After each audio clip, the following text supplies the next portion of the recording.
লেবাননের দক্ষিণাঞ্চলে ইসরায়েলি হামলার জেরে হরমুজ প্রণালী আবারও বন্ধের ঘোষণা দিয়েছে ইরান। সূত্রের বরাতে আল জাজিরা বলছে, শত্রুপক্ষের প্রতিশ্রুতি ভঙ্গের জবাবে এটি প্রথম পদক্ষেপ। এদিকে মার্কিন প্রেসিডেন্ট ডোনাল্ড ট্রাম্পের বিশেষ দূত স্টিভ উইটকফ এবং ইরানের পররাষ্ট্রমন্ত্রী আব্বাস আরাকচি আলোচনায় যোগ দিতে সুইজারল্যান্ড যাচ্ছেন। 14 দফা সমঝোতা স্মারককে একটি দীর্ঘমেয়াদী চুক্তিতে রূপ দিতে দুজনের মাঝে কথা হবে। বিস্তারিত আশিকুর রহমানের রিপোর্টে। চলতি সপ্তাহে ইরান যুক্তরাষ্ট্রের স্বাক্ষরিত 14 দফা সমঝোতা স্মারককে একটি দীর্ঘমেয়াদী আঞ্চলিক চুক্তিতে রূপ দিতে সুইজারল্যান্ড যাচ্ছেন মার্কিন প্রেসিডেন্ট ডোনাল্ড ট্রাম্পের বিশেষ দূত স্টিভ উইটকফ এবং ইরানের পররাষ্ট্রমন্ত্রী আব্বাস আরাকচি। সেখানে আগে থেকেই অপেক্ষা করছেন ট্রাম্পের জামাতা জ্যারেড কুশনার।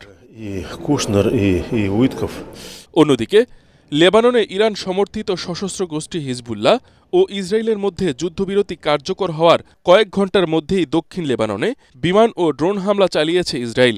এই হামলায় অন্তত 5 বেসামরিক নাগরিক নিহত হয়েছে। লেবাননের দক্ষিণাঞ্চলে ইসরায়েলি হামলার জেরে হরমুজ প্রণালী আবারও পুরোপুরি বন্ধ করে দেওয়ার ঘোষণা দিয়েছে ইরান। দেশটির কর্মকর্তাদের বরাতে আল জাজিরা জানিয়েছে, শত্রুপক্ষের প্রতিশ্রুতি ভঙ্গের জবাবে এটি প্রথম পদক্ষেপ। আগ্রাসন অব্যাহত থাকলে তাদের প্রতিশ্রুতি মেনে চলতে আরও পদক্ষেপ নেওয়া হবে। আশিকুর রহমান, এটিএন বাংলা।